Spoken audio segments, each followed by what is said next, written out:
रख हौसले बुलंद तेरी भी उड़ान होगी, देखेगी दुनिया सारी तेरी एक दिन ऐसी पहचान होगी। तो दोस्तों आपको एक चीज याद रखना है कि अपने आप को इतना काबिल बना देना है, इतना काबिल बना देना है कि जिन लोगों ने भी आपको ठुकराया हो या फिर नजरअंदाज किया हो वो आपकी फोन की डीपी तक देखने के लिए तरस जाए। तो दोस्तों आज से हम लोग क्लास 10 का जो विज्ञान है, जो साइंस है, उसका श्री गणेश करेंगे। अभी मजा आएगा ना भिड़ो। तो आज के इस क्लास में हम लोग जो क्लास 10 का चैप्टर 1 है रासायनिक अभिक्रिया एवं समीकरण, इसको स्टार्ट करेंगे। तो आज के इस वीडियो में, आज के इस सेशन में बेसिकली हम लोग रासायनिक अभिक्रिया को कवर करेंगे और आने वाले वीडियो में रासायनिक समीकरण को कवर करेंगे, फिर रासायनिक अभिक्रिया के जो टाइप्स दिए हुए उनको कवर करेंगे और भी कई सारे संचारण, विकृत गंधिता, बहुत सारी चीजें हैं, उनको बारीकी से एक एक करके समझाएंगे। और अगर आप लोग सारे लेक्चर्स को अटेंड कर लेते हो तो आपको इसमें कमांड बनना शुरू हो जाएगा। अब भाई यहाँ पे सबसे पहली बात ये आती है कि ये जो चीजें हैं इनको आखिर हम लोग क्यों पढ़े। भाई कोई तो नीड होगी हमें पढ़ने की ना, तभी ना हम लोग इसको पढ़ रहे हैं, बाकी नहीं तो हम लोग इस पे क्यों दिमाग इतना लगाए। तो हम लोग उस पर भी इस वीडियो में बात करेंगे और साथ ही साथ ये जो टॉपिक्स आपको देखने को मिल रहे हैं इनको हम लोग कवर करेंगे। बस ये 4 टॉपिक है रासायनिक अभिक्रिया, और हम कैसे कहेंगे कि कोई रासायनिक अभिक्रिया हुई है, अभिकारक और उत्पाद, बस ये 4 चीज को कवर करेंगे। अब भाई यहाँ पे सोचने वाली बात ये है कि आप अगर कहीं भी जाते हो तो वहां तक पहुंचने का कोई तो रास्ता होता है ना।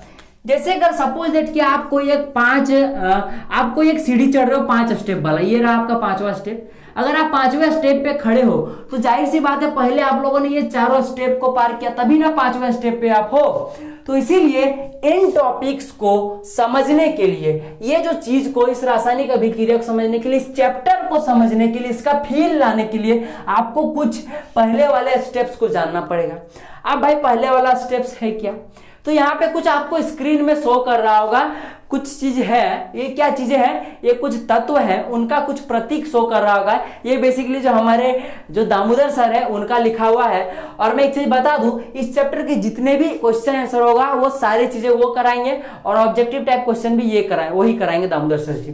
तो यहाँ पे आपको शो कर रहा होगा, इन्हें आपको याद कर लेना है कम से कम दोस्तों आपको 30 तक। अगर आपको ज्यादा दिक्कत हो रहा है तो लीजिए, मेरे द्वारा बनाया हुआ एक पीरियोडिक टेबल भी मैं यहाँ पे शो कर दे रहा हूं। इसको क्या करना है, आपको कम से कम 30 तक इसका जो एटॉमिक मास और एटॉमिक नंबर है उनको तो अच्छे से आपको याद कर लेना है। अब इनके अलावा अगर मेरे बहुत सारे आलसी दोस्तों को बोलेंगे सर इतना याद नहीं करना है, तो मैं कुछ खास चीजें बता देता हूं। जैसे कि मैग्नीशियम का जो प्रतीक होता है उसे Mg, आपको मैग्नीशियम को याद रखना है। फेरस मतलब Fe जिसको लोहा बोला जाता है, तो उसको आपको याद कर लेना है। H फॉर हाइड्रोजन होता है, उसको याद कर लेना है। Ca फॉर कैल्शियम याद कर लेना है। C फॉर कार्बन होता है। Pb फॉर लेड जिसको सीसा बोला जाता है वो चीज होता है। N फॉर नाइट्रोजन होता है, O से ऑक्सीजन आता है। S फॉर सल्फर होता है। सब नोट करते जाइए, लिखते जाइए।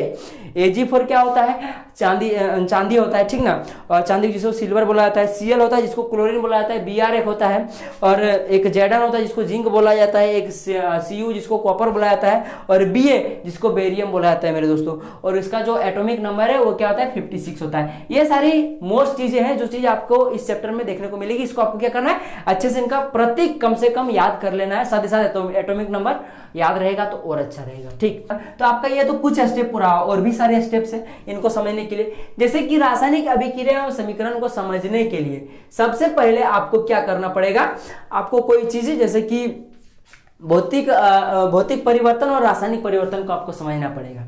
तो सबसे पहले समझिए भौतिक परिवर्तन क्या होता है, रासायनिक परिवर्तन क्या होता है। देखिए सिंपल सा भाषा में कहना चाहूंगा कि देखिए मेरे पास यहाँ पे एक कागज का टुकड़ा है, मैं दिखाता हूँ आपको, देखिएगा मेरे पास ये कागज का एक टुकड़ा है। ठीक, ये आपका कागज का टुकड़ा आपको दिख रहा होगा।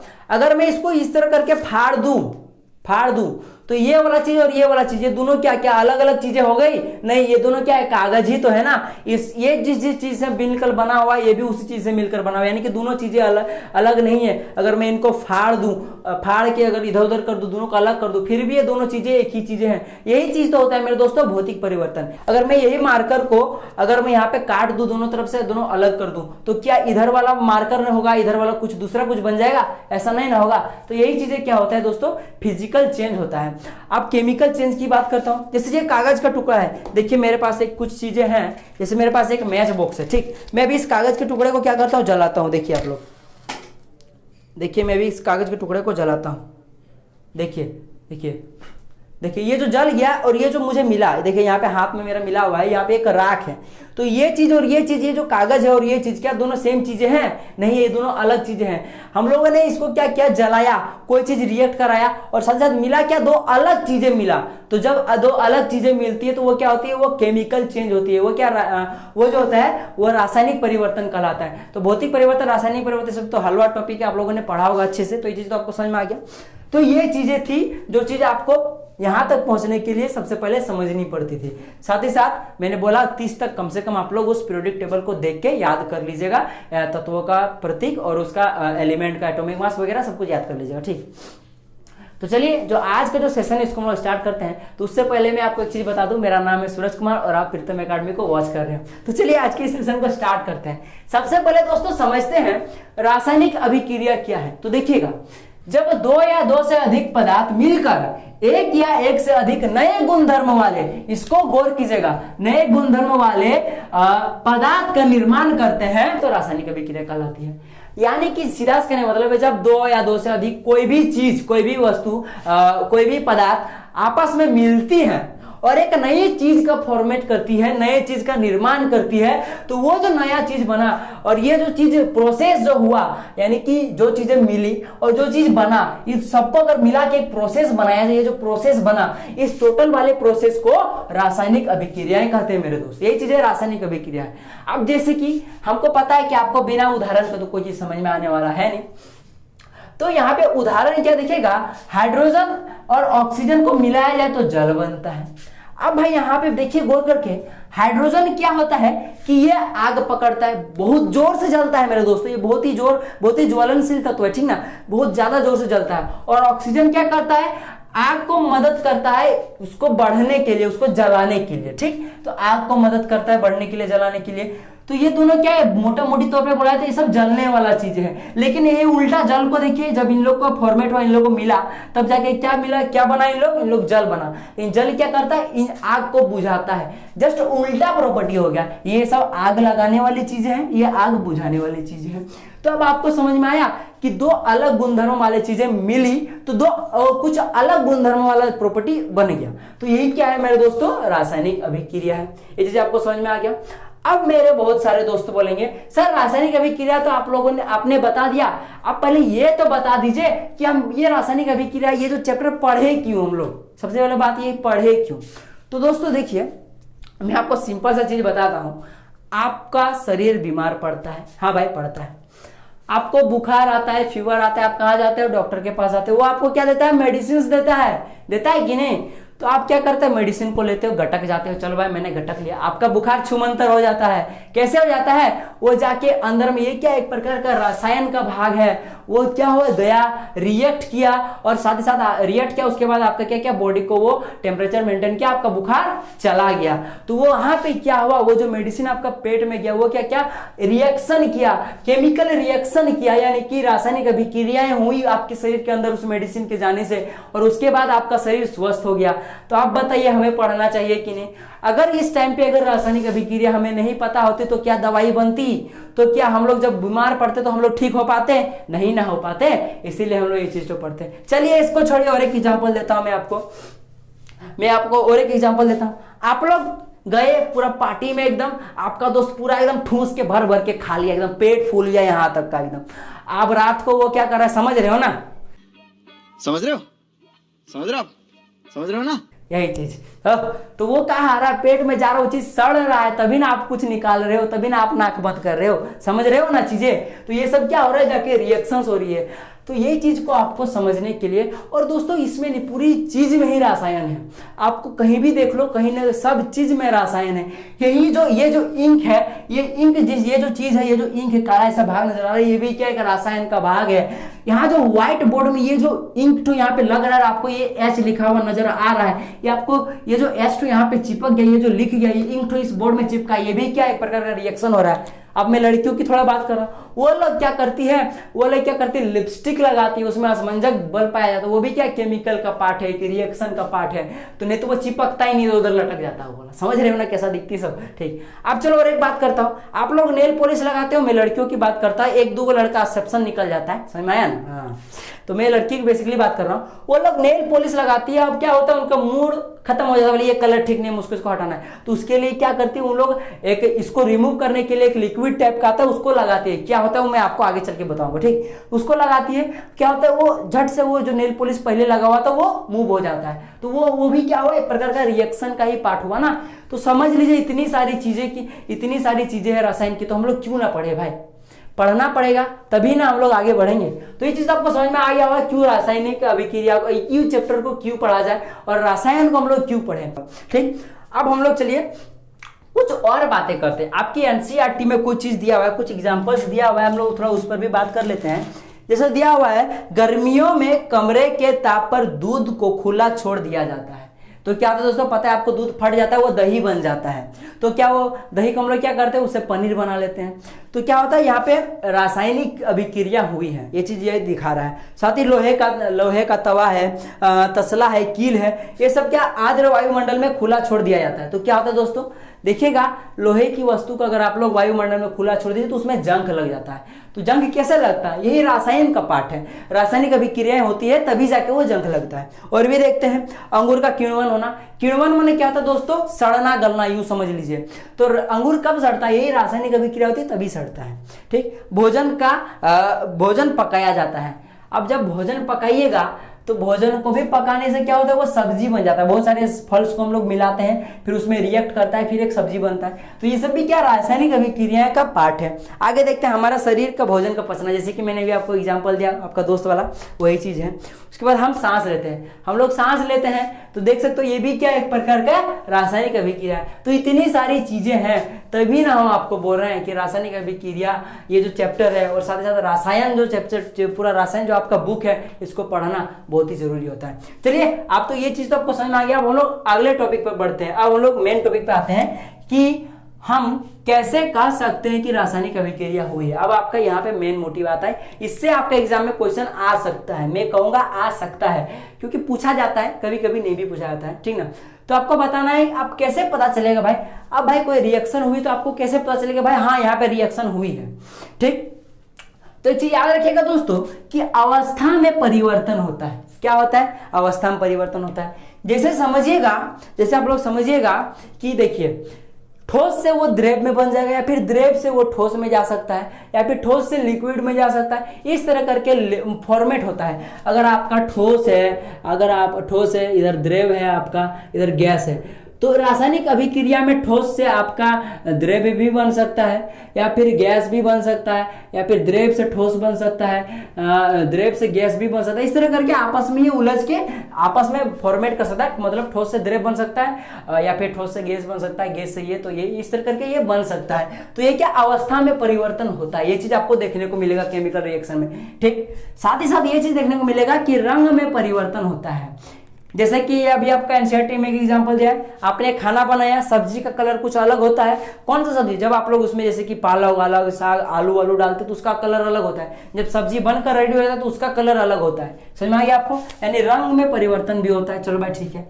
तापमान में परिवर्तन, तो गौर करके देखिएगा, आप लोग एक गिलास पानी ले लीजिए, उसमें आप लोग इनो डाल दीजिए, इनो, देखिएगा गिलास ठंडा हो जाता है। या फिर क्या कीजिएगा, आप लोग चूना लीजिए, चूना को क्या कीजिए, उसमें पानी ले लीजिए, उसमें आप लोग चूना डाल दीजिए, फिर देखिएगा क्या होता है, उसमें भी क्या होता है, तापमान में परिवर्तन, वो क्या होता है, गर्म हो जाता है। ठीक, गैस का उत्सर्जन, तो दोस्तों इसका ये भी देखिए, आपका एनसीईआरटी में आपका एक छोटा बहुत अच्छा सा एग्जांपल दिया हुआ है। क्या है, जिंक है। आपको क्या करना है, एक शंक्वाकार फ्लास्क लेना है। ठीक ना, एक वो इस टाइप का होता है मेरे दोस्तों, कुछ इस टाइप का होता है, कुछ इस टाइप का होता है, ये चीज आपको लेना है। ठीक, इसमें क्या करना है, आपको HCl या फिर H2SO4 जो कि एक अम्ल है, एक स्ट्रॉन्ग अम्ल है, उसको ले लेना है। उसमें आपको जिंक के कुछ दाना डाल देना है। ठीक, तो आप लोग गौर करके देखिएगा, जहां जिंक का दाना वहां पे कुछ बुलबुला नजर आएगा और यहाँ से कुछ गैस निकलेगी। वैसे गैस तो नजर आता नहीं है, तो आप लोग कैसे चेक कीजिएगा, आप लोग वहां पे एक माचिस का एक तिल्ली अगर रख दीजिएगा ना तो chit chit chit chit chit chit करेगा, यानी कि वहां पे आग ऐसा लगेगा जैसे आग है, जैसे एलपीजी किस तरह लो निकलता है उस तरह लगेगा जैसे कि कुछ फूट रहा है, पटाखा जैसे फूटता है उस तरह। क्यों ऐसा हो रहा है, क्योंकि यहाँ से हाइड्रोजन गैस निकलता है, हाइड्रोजन क्या करता है आग को जलाता है, इसलिए इस तरह करके चेक कर सकते। पर आप लोग को सबको चेक नहीं करना है, ये सब आप लोग टीचर के सामने मौजूद होकर ही ये सब परीक्षण कीजिएगा। तो उससे क्या नजर आया आपको कि यहाँ पे रिएक्शन हुआ, जो आपका जिंक है वो क्या क्या आपका जो H2SO4 है H2SO4 से रिएक्ट किया, और जब ये रिएक्शन हुआ तब क्या बनाया दोस्तों, ये जिंक सल्फेट बनाया, ZnSO4 बनाया, और साथ ही साथ क्या बनाया H2 बनाया, जो कि H2 क्या दोस्तों वो गैस है, गैस बनाया। तो देख सकते हो यहाँ पे गैस का भी फॉर्मेट हुआ। तो ये सब चीजें जब आपको नजर आएंगी समझ लीजिएगा कि हाँ आपका कोई केमिकल रिएक्शन हुआ है। तो यहां तक है आपको बातें क्लियर है। चलिए वो लोग थोड़ा सा आगे बढ़ते हैं, अब बात करते हैं अभिकारक और उत्पाद की। तो यहाँ पे गौर करके देखिए दोस्तों, ये आपका एक समीकरण है, ठीक ना। अब आप बोलेगा सर यहाँ पे का लिख दीजिए, प्लस तीर का ये सब, तो आपको आने वाले लेक्चर में सब कुछ समझ लीजिएगा। बस ये याद रखिए कि जिंक और H2SO4 को जब हम लोगों ने मिलाया मैंने जोड़ा, तब हम लोग को क्या मिला, उधर को क्या मिला, देखिए कुछ मिला हम लोग को, क्या मिला, जिंक सल्फेट मिला, और साथ ही साथ हम लोग को हाइड्रोजन गैस मिला। तो ये चीज फिलहाल आप लोग यूं समझिए, ठीक ना। तो जो चीज हम लोगों ने डाला, ये Zn डाला, फिर SO4 था हमारे पास, ये दोनों चीज को डाला यानी कि मिलाया। तो ये जो चीज मिलाया तब ना जाके ये दो चीज बना हमारा।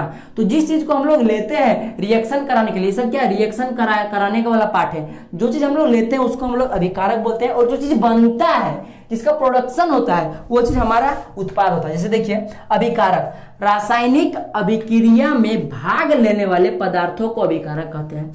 ये एक रासायनिक अभिक्रिया है, इसमें जिंक और H2SO4 भाग लिया, तो भाग कौन लिया, जिंक H2SO4, तो यही क्या हुआ, अभिकारक हो गया। अब उत्पाद क्या दोस्तों, जो प्रोडक्शन हुआ यानी कि जिंक और सल्फेट का और H2O का क्या हुआ, प्रोडक्शन हुआ, तो ये क्या हुआ मेरे दोस्तों, उत्पाद हो गया। रासायनिक अभिक्रिया के पश्चात, यानी कि भाई जाहिर सी बात है रासायनिक अभिक्रिया होगा तभी ना उत्पाद बनेगा, तो रासायनिक अभिक्रिया के पश्चात जो पदार्थ बनता है उसे उत्पाद कहते हैं। ये जो पदार्थ बना ये क्या है, आपका उत्पाद हो गया। उदाहरण के लिए देखिए, और एक मैंने लिया हुआ है मैग्नीशियम और O2 लिया हुआ है। जब आप लोग इसको रिएक्ट कराइएगा तब क्या होगा दोस्तों, ये MgO बनेगा।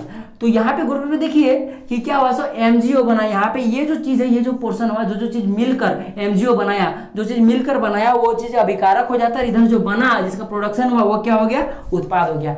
और ये मिथ्या है, ये अभी आधा सत्य है। कि मैं क्यों कर रहा हूं कि ये जो रिएक्शन ये पूरी तरह से भी पूरा नहीं है। यहाँ पे आपको एक 2 लगाना पड़ेगा और यहाँ पे 2 लगाना पड़ेगा। अब ये 2 क्यों लगाया, इसको संतुलित करने का यहाँ पे लोचा है। अब ये चीज आपको मैं अगले वाले वीडियो में बताऊंगा कि ये क्या क्या मैंने यहाँ पे संतुलित किया हुआ है। द्रव्यमान संरक्षण का नियम है, बहुत सारे कुछ टर्म आने वाली है आपकी। मैं आपको छोटा छोटा व्यू दे रहा हूँ, ओवरव्यू दे रहा हूँ कि आपको आने वाले वीडियो में मैं आपको रासायनिक समीकरण के बारे में बताऊंगा, उनको संतुलित करना सिखाऊंगा, इस टाइप का फॉर्मेट में लिखना सिखाऊंगा, और भी कुछ देखेंगे जहां तक कवर हो पाएगा करेंगे, ठीक।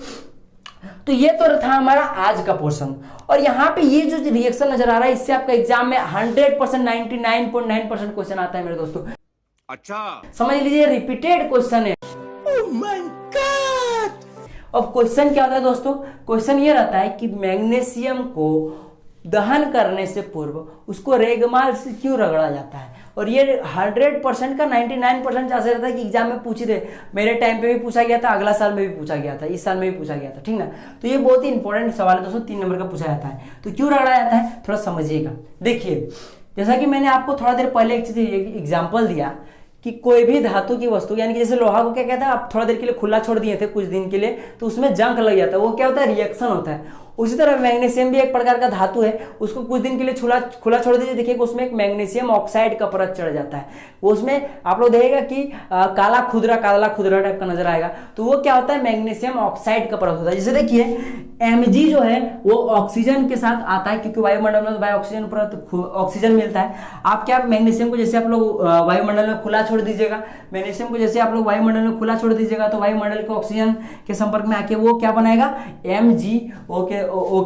MgO बना देगा। अब वायुमंडल में सिर्फ ऑक्सीजन तो नहीं है ना, ऑक्सीजन है, साथ साथ कुछ जल का मॉलिक्यूल है, कुछ टेम्परेचर में डिफरेंस आता है, सारा कुछ मिलकर जो Mg को क्या बनाता है, Mg में कन्वर्ट कर देता है। तो समझिएगा कि मान लीजिए इतना मोटा आपके पास मैग्नीशियम है, तो उसमें क्या होता है, ये वातावरण का इफेक्ट पड़ता है, तो MgO बनाता है, मैग्नीशियम ऑक्साइड बना देता है, ठीक। तो अब बात रही कि क्या मैग्नीशियम ऑक्साइड इस पूरा इतना मोटा, अगर आपका पास इतना मोटा अगर मैग्नीशियम का रॉड है तो क्या वो टोटल का टोटल बन जाएगा? नहीं बनेगा, सिर्फ परतों में ही MgO बनेगा, क्योंकि वायुमंडल में इतना पावर नहीं है कि वो टोटल मैग्नीशियम को ही वो MgO में बदल दे, ऐसा नहीं होता है, ठीक ना।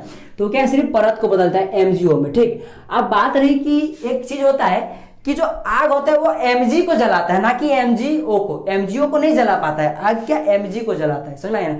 जैसे कि देखिए अगर आग में अगर Mg जल रहा है तो MgO को भी तो जलना चाहिए, नहीं जल रहा है, क्यों? क्योंकि इसका प्रॉपर्टी डिफरेंट हो गया, क्योंकि केमिकल रिएक्शन हुआ, इसलिए आग क्या MgO को नहीं जला पाता है। तो भाई इसका परत में अगर मान लीजिए कि मान लीजिए क्या होता ही है, MgO का परत इस तरह करके चढ़ा हुआ है, तो क्या इसमें आग लगेगी?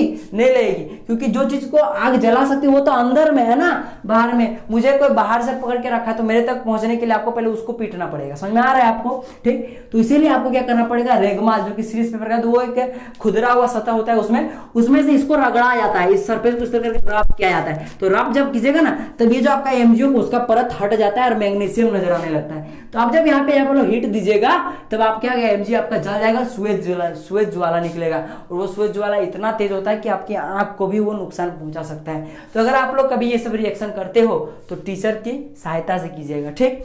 तो ये था आज का पोर्शन, और ये था आज का पोर्शन। तो इस सवाल को आपको टेंशन नहीं लेना, आपको दामोदर सर अच्छे से करवा देंगे, आपका इसका आंसर मिल जाएगा आपको, ठीक। तो और जो आपको कुछ देर पहले जो पीरियोडिक टेबल शो किया था वो आपको आपके टेलीग्राम चैनल पे मिल जाएगा। आपको क्या करना है, जाके टेलीग्राम में ज्वाइन हो जाना है। तो दोस्तों आज का जो सेशन है आपको कैसा लगा ये आपको कमेंट करके बताना है, ठीक। और साथ साथ में जाने से पहले आपको एक चीज बोलूंगा कि जो भी बच्चे इस वीडियो को पहली बार देख रहे हैं या फिर इस चैनल में पहली बार वॉच कर रहे हैं, वो क्या करना है, इस चैनल को सब्सक्राइब कर लेना और इस वीडियो को लाइक कर देना। ये बड़ी अच्छी बात कही आप। और साथ ही साथ आपका एसएसटी का क्लासेस तो चल ही रहा है, जल्दी कुछ दिनों में भी आपका मैथ का क्लास भी शुरू हो जाएगा। और दामोदर सर जी तो ले ही रहे हैं, आपका ऑब्जेक्टिव क्वेश्चन हो गया, इसका जो अभ्यास का प्रश्न रहेगा इस चैप्टर का उसको तो ले ही लेंगे। तो दोस्तों मिलते हैं अगले वीडियो में, तब तक के लिए जय हिंद, जय भारत और आपका दिन शुभ हो।